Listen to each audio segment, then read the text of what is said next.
An Embarrassment of Horses by Cackling Moron.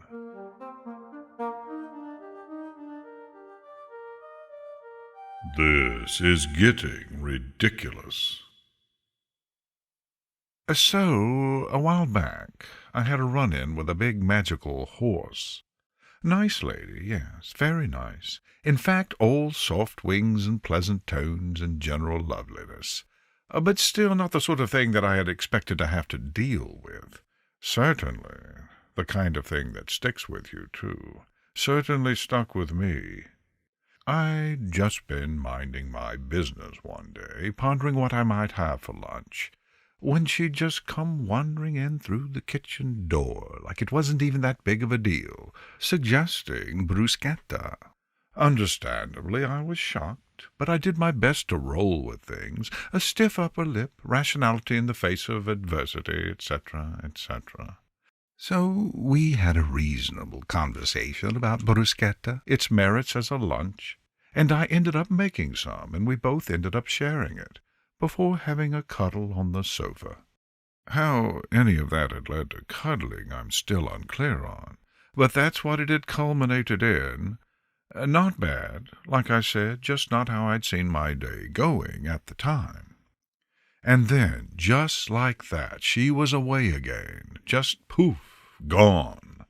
It's a surprisingly common problem, apparently. Not what happened to me specifically, I mean with the bruschetta. Just having a big white magical horse pop out of nowhere.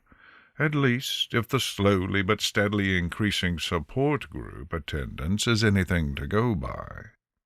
Ah, yes, the support group. It used to just be me and John meeting up at the pub to have a natter, until one day another chap overheard us and joined in with his own story. Then he brought over a friend who was in the same boat, so to speak, meaning we now had Limbo Guy and Mini-Golf Guy on top of myself and John, the bruschetta, and the entirely new Life in Another World guys, respectively. It was at that point we figured we should start the group, for discussion and support, or just an excuse for something to do every week. Either way. Look, we were bored and a little drunk, and it made perfect sense at the time.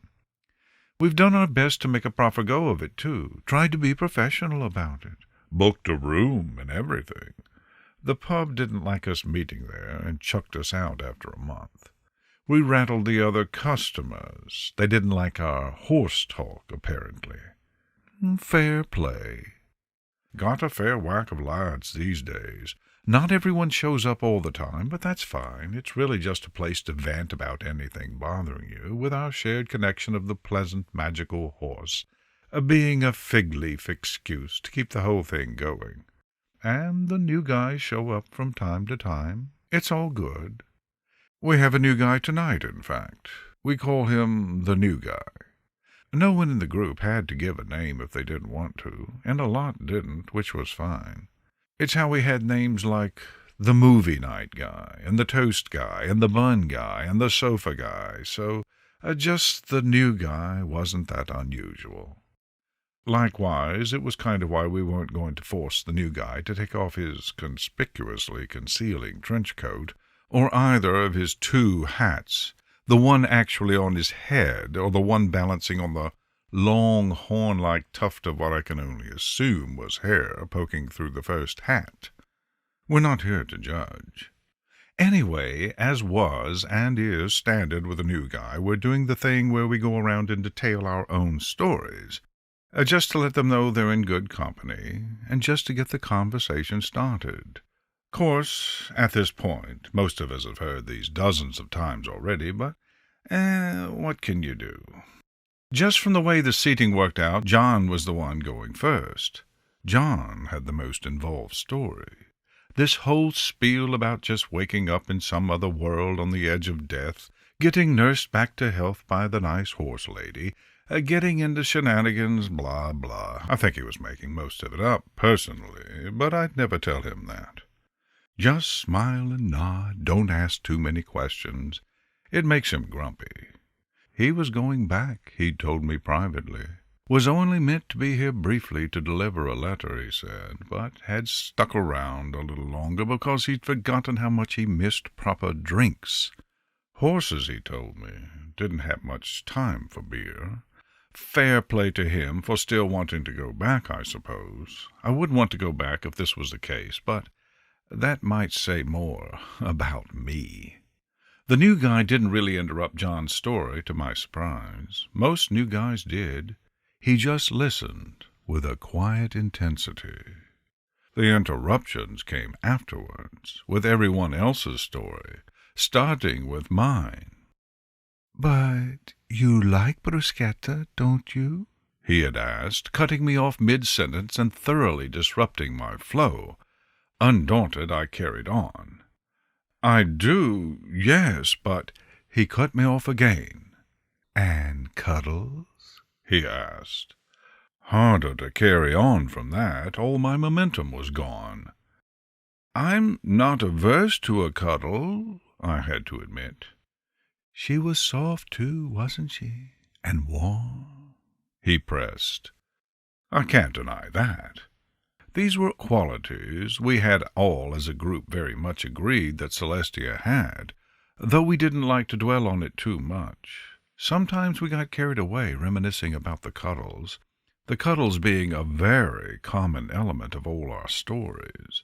It just made us feel a bit awkward, so it was kind of an unwritten house rule to keep mention of them to a minimum.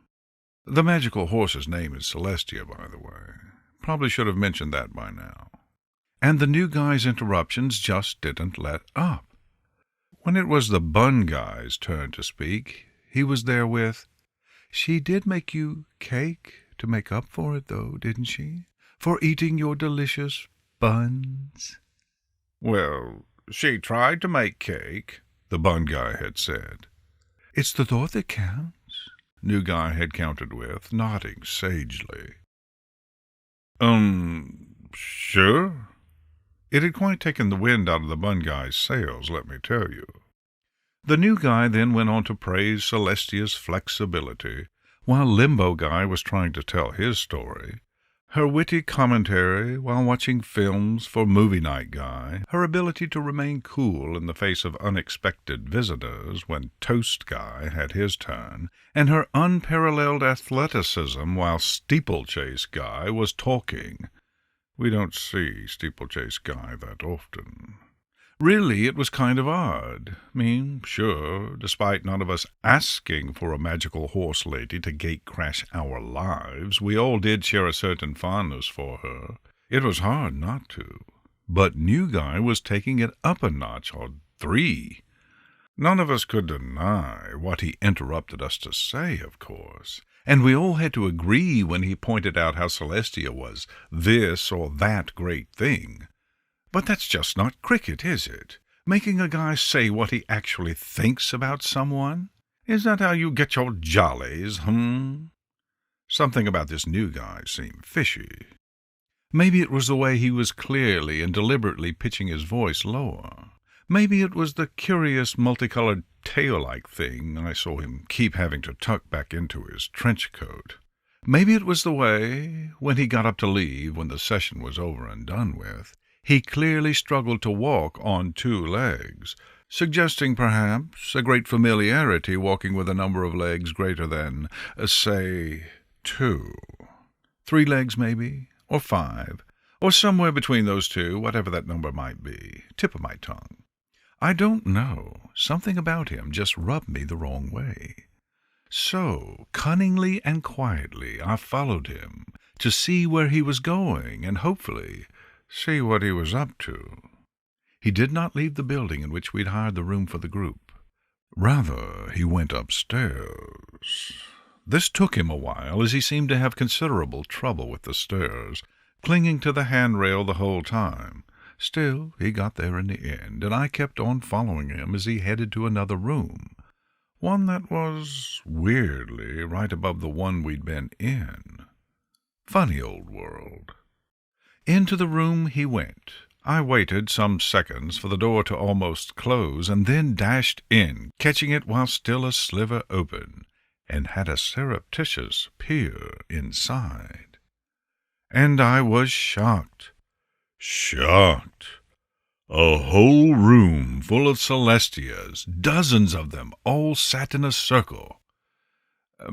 Sure, that's fine, that's a thing. It's a surprise, I'll grant you, but there being more than one Celestia was a theory, one of many that the group had been tossing around for a while. So if anything, it was nice to have some proof at last. But that wasn't what really struck me at the moment. What struck me was this. The new guy was selling us out, spying on us, betraying us. He'd gone to the group to gather our stories, entrap us into admitting all the nice things we secretly thought about Celestia, and then come up here to relay the information for their sick, vicarious enjoyment. You turncoat swine, new guy, how could you? You ate the free biscuits, I saw you, and this is how you repay our hospitality. I was all set to storm in and be loudly indignant, when the new guy removed one of his two hats. I stopped dead in my tracks, stunned, double-shocked, aghast. Oh, my God, it wasn't a horn-like tuft of hair at all. It was an actual horn, cunningly concealed behind a brace of hats. The second hat took a little more wiggling to get off, but once gone it only confirmed what I'd just suspected. Concealed horn. And then the coat came off, and all was fully revealed. New guy was just another of this multitude of magical horse ladies in disguise. You magnificent bastards, Celestias! If you had a book, I'd read it. Of course, I had unfortunately stopped dead just after flinging the door open, and so was now stood gawking in the doorway, in full view of the whole room of Celestias, all of whom were at that point staring at me. They stared at me for what felt like an awful long time. I about managed to say, before they as one leapt into action. "Get him!" came the shout as they lunged for me. All at once I found myself grabbed and lost in a blur of hooves and wings, dragged into the room. "Unhand me, horses! Wait, no, unhoof me, I say! Oh, God, you're all so soft!" It wasn't the time to be distracted, but they really were. I'd quite forgotten how overwhelming it was when there'd only been one of her. This many was just unfair. It short-circuited the brain, such softness. What happened to me next was difficult to determine, as while it happened, I was in a dog-pile of multiple horse princessi. Could just about flail my legs a bit, but that was about it. I tried not to think about what body part had ended up in my face. I doubted there were any good answers, or at least no polite answers. At length I heard a Celestia ask from somewhere amidst the heap, "Whose is this one?"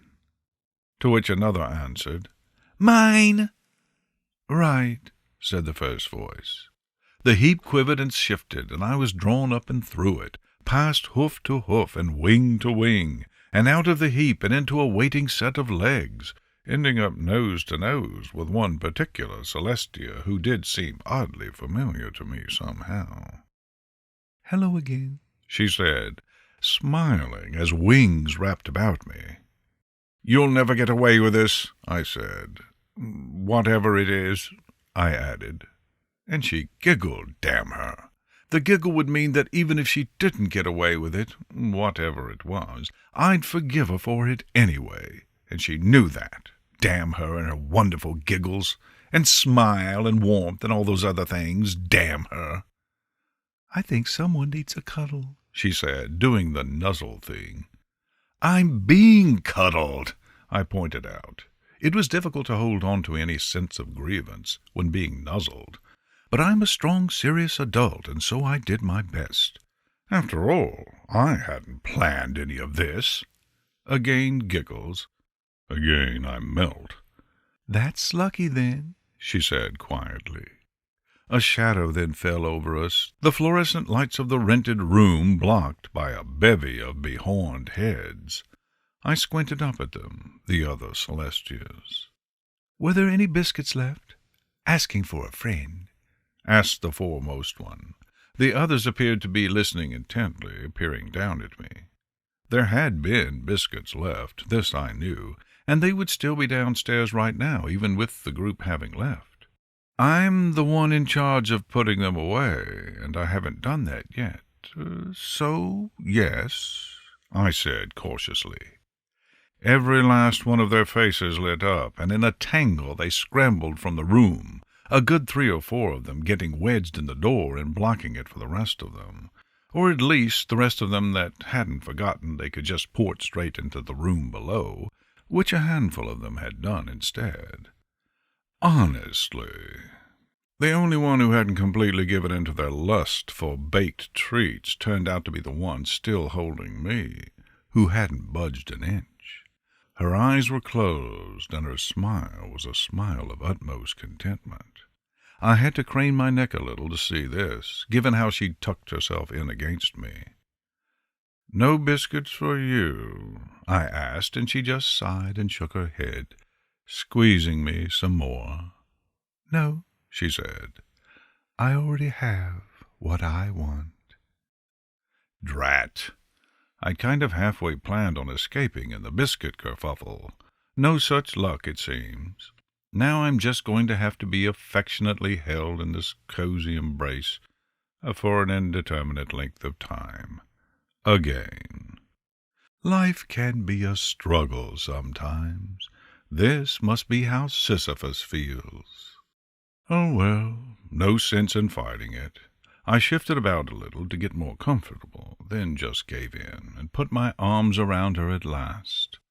"You're a strange fish," I said.